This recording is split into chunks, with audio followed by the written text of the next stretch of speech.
عزیز طلباء السلام علیکم، امید کرتی ہوں کہ آپ اللہ تعالیٰ کے فضل و کرم سے خیر و عافیت سے ہوں گے اور روزانہ موصول ہونے والے آپ کو لیکچر کو باقاعدگی سے دیکھتے ہوئے اپنا مطالعہ اپنے گھروں میں اپنے مقرر کردہ اوقات میں جاری رکھے ہوئے ہوں گے۔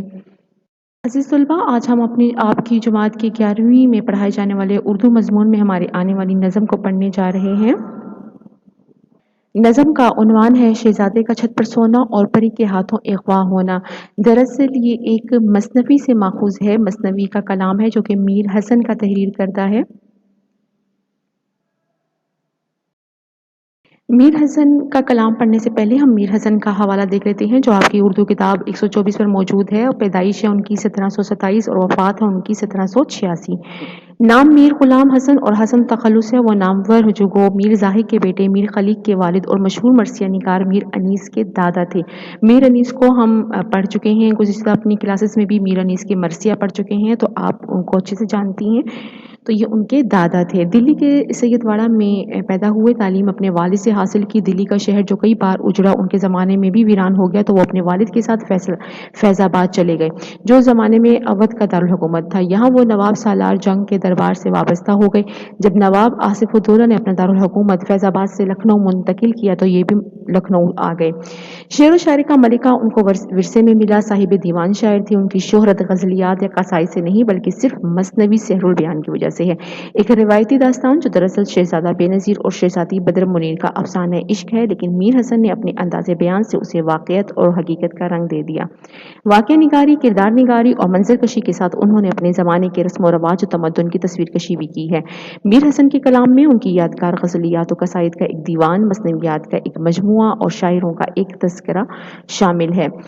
عزیز طلباء، یاد رہے کہ مثنوی اس طویل نظم کو کہا جاتا ہے جس میں کسی شہزادے بادشاہ کا قصہ یا واقعہ بیان کیا جاتا ہے، لیکن سحر البیان جو ہے وہ میر حسن کی تحریر کردہ ایک طویل نظم ہے جس میں انہوں نے جوانی سے بڑھاپے تک اسی میں صرف کر دی۔ سحر البیان کے لاتعداد سینکڑوں اشعار ہیں، لیکن ہمارے پاس جو ہمارے نصاب میں موجود ہے وہ سحر البیان کا کچھ حصہ ہے، ٹھیک ہے، مثنوی کا کچھ حصہ، کچھ کلام موجود ہے۔ دراصل یہ سحر البیان ایک ایسے بادشاہ اور ایسے شہزادے پر مشتمل ایک ایسی نظم ہے کہ جس میں جو بادشاہ ہے وہ اپنے بڑھاپے تک جو ہے وہ اولاد کی نعمت سے محروم ہے، اور بڑھاپے میں اللہ تعالیٰ اس کو اولاد جیسی نعمت سے نوازتا ہے، اور اس دوران وہ چونکہ مایوس ہو کے دنیا سے تارک تعلق اختیار کر لیتا ہے۔ اس کے بعد اس کے ہاں بیٹی کی پیدائش، اور پھر بیٹے کی پیدائش کے بعد جو محل میں جو خوشیوں کا ایک سما ہوتا ہے، جو رسم و رواج ہوتے ہیں، جو بچپن اس کا گزرا ہے، اس کے بعد جوانی، اور جوانی کے بعد اس پر آنے والی آفات، اس کو بہت ہی خوبصورت طریقے سے، بہت ہی ترتیب سے انہوں نے اس خوبصورتی سے بیان کیا ہے کہ اس ایک روایتی داستان پر بھی ایک حقیقت کا جو ہے وہ گمان ہوتا ہے۔ انہوں نے جو واقعہ نگاری، کردار نگاری جو ہندوستان کے صحیح رسم و رواج کے پس منظر میں جو بیان کی ہے، اس کو پڑھتے ہوئے سحر البیان میں ایک حقیقت کا رنگ جو ہے وہ ہمیں نظر آتا ہے۔ لہٰذا یہ سحر البیان جو ہے یہ انتہائی طویل مثنوی ہے، اور انہوں نے اس کی جو تکمیل ہے وہ 1199 ہجری میں اس کی تکمیل کی۔ تو چلیے چل کر اس نظم کا مطالعہ کر لیتے ہیں۔ قضا را وہ شب تھی شب چاردہ، پڑا جلوہ لیتا تھا ہر طرف ماں، یعنی کہ وہ اتفاق سے وہ 14ویں کی رات تھی کہ جب ہر طرف جو ہے وہ چاند کا جلوہ تھا، نظارے سے تھا اس کے دل کو سرور، عجب عالم نور کا تھا ظہور، کہ ہر طرف جو ہے وہ لطف پرور، ہر طرف ایک عجیب و غریب جو ہے خوبصورت نظارہ تھا، اور ہر طرف جو ہے وہ چاندنی کا نور، چاندنی کی چاندنی جو تھی وہ پھیلی ہوئی تھی۔ اس دلکش نظارے سے شہزادے کا دل بھی جو ہے، شہزادے بے نظیر جس کا نام تھا، شہزادے کا نام تھا بے نظیر، اس کا بھی دل بہت خوش ہوا۔ عجب لطف سیر ماہتاب کا، کہے تو کہ دریا تھا ماہتاب کا، کہ عجیب خوبصورت نظارہ تھا۔ ایسے میں چاندنی رات کی سیر بڑا لطف دیتی ہے، یعنی کہ اس کی سیر، اس کا نظارہ کرنا اگر تو دیکھ لیتا تو چاند کی روشنی ایک دریا کی طرح بہہ رہی تھی، یعنی اس طرح ہر طرف چاند کی روشنی بہہ رہی تھی جیسے کہ دریا امڑ آیا ہوا شہزادے کا دل بے قرار، یہ دیکھی جو وہاں چاندنی کی بہار۔ تو اس خوبصورت منظر میں، اس خوبصورت چاندنی رات میں شہزادہ جو کہ بادشاہ کا بیٹا تھا، جو منتوں مرادوں سے جس کی پیدائش ہوئی تھی، اس کا بھی دل بے قرار ہوا، اور یہ جو چاندنی کی جو اس نے بہار دیکھی تو کیا ہوا کہ کچھ آئی جو اس ماہ کے جی میں ترنگ، کہا آج کوٹھے پہ بچھے پلنگ۔ تو اس کے دل میں یہ عجیب خواہش جاگی کہ کیوں نہ کھلی فضا میں اوپر جو ہے وہ آرام کیا جائے، تو لہٰذا اس کی یہ سوچ تھی، اس کی یہ خواہش تھی کہ وہ چھت پر جو ہے اس کا پلنگ بچھا دیا جائے اور وہ وہاں آرام فرمائے۔ کہا شاہ نے اب تو گئے دن نکل، اگر یوں ہے مرضی تو کیا ہے خلل، یعنی کہ بادشاہ جو شہزادے کا باپ تھا، اس نے کہا کہ اب تو جو ہے وہ دن نکل گئے ہیں، اب کیا ہو سکتا ہے، اب جو ہے کوئی ایسا خطرہ نہیں ہے۔ یہاں یہ میں بتاتی چلوں کہ شہزادے کی پیدائش پر ایک نجومی نے پیشن گوئی کی تھی کہ اس کو 14 سال تک جو ہے وہ کھلی فضا میں، کھلے آسمان کے نیچے نہ چھوڑا جائے، ورنہ اس پر آفات و جو ہیں مصیبتوں کا نزول شروع ہو جائے گا۔ تو لہٰذا بادشاہ نے اپنے حساب کتاب سے سوچا کہ اب تو جو ہے اس کے 14 سال پورے ہو چکے ہیں، لیکن کیا ہوا کہ اس کا آگے چل کے پڑھتے ہیں، قضا رہا وہ دن تھا اسی سال کا، غلط وہم ماضی میں تھا حال کا، کہ بادشاہ نے جو اندازہ لگایا کہ اب جو ہے وہ دن مکمل ہو گئے ہیں، اس کے 14 سال پورے ہو چکے، لیکن وہی آخری دن تھا کہ جب اس کے 14 سال پورے ہونے تھے، اور اس کو ماضی میں تھا قضا، غلط وہم ماضی میں تھا حال کا، یعنی کہ اس کو غلط حساب کتاب میں اس کی غلطی ہو گئی، اس سے کوتاہی ہوئی، اور وہ سمجھے کہ کیا ہوا کہ یہ 14 سال جو ہیں اس کے پورے ہو چکے ہیں، لہٰذا اس نے کیا کیا کہ اس میں کو اجازت دے دی۔ حال کے بارے میں اس کا ماضی کا اندازہ غلط تھا اور حساب میں اس سے جو ہے وہ غلطی ہو گئی۔ سخن مولوی کا یہ سچ ہے قدیم کہ آگے قضا کے ہو احمق حکیم۔ کہتے ہیں کہ یہ جو ہے مولوی کا یہ جو مشہور ہے قول جو ہے، یعنی کہ مولانا روم کا یہ قول مشہور ہے کہ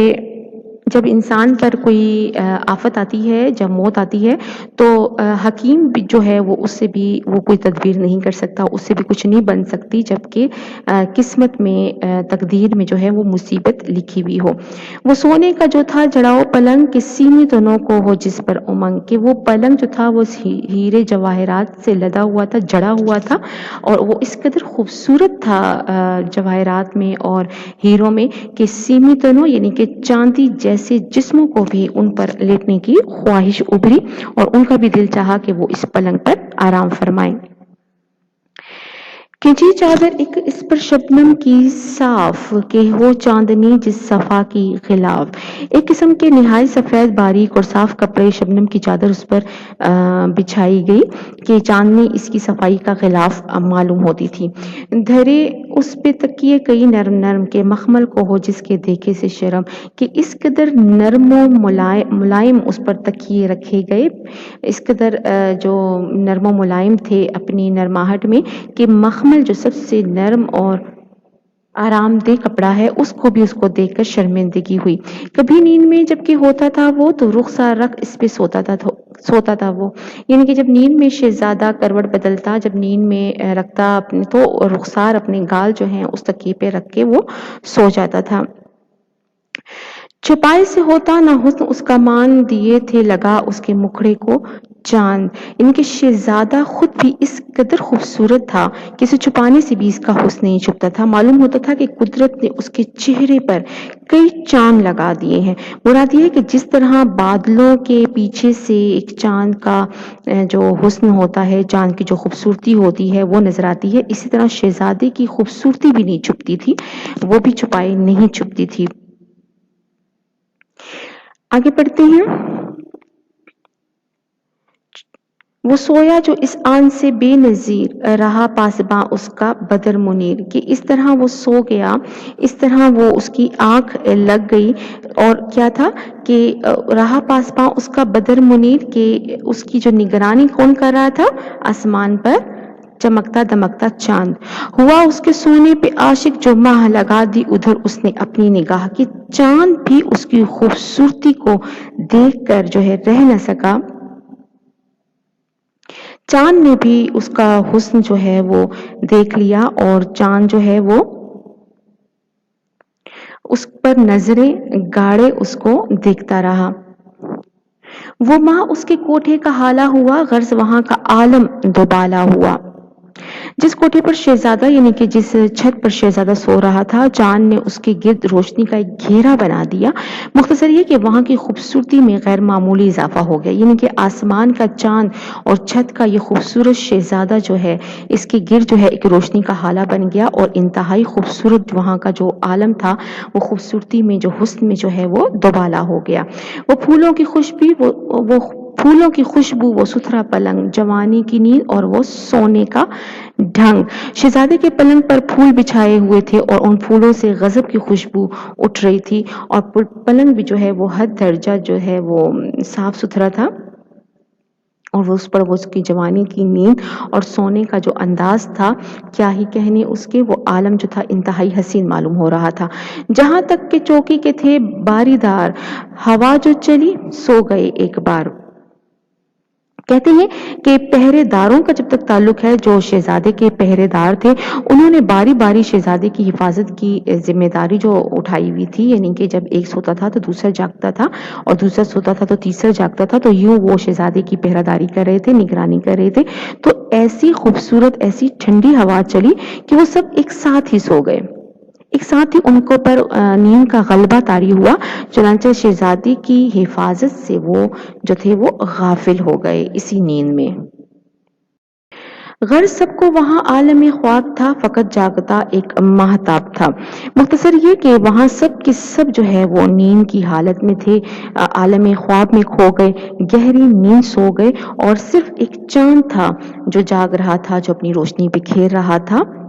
قضا راہ ہوا ایک پری کا گزر پڑی شہزادے پہ اس کی نظر کہ اسی دوران جو ہے اتفاق سے وہاں سے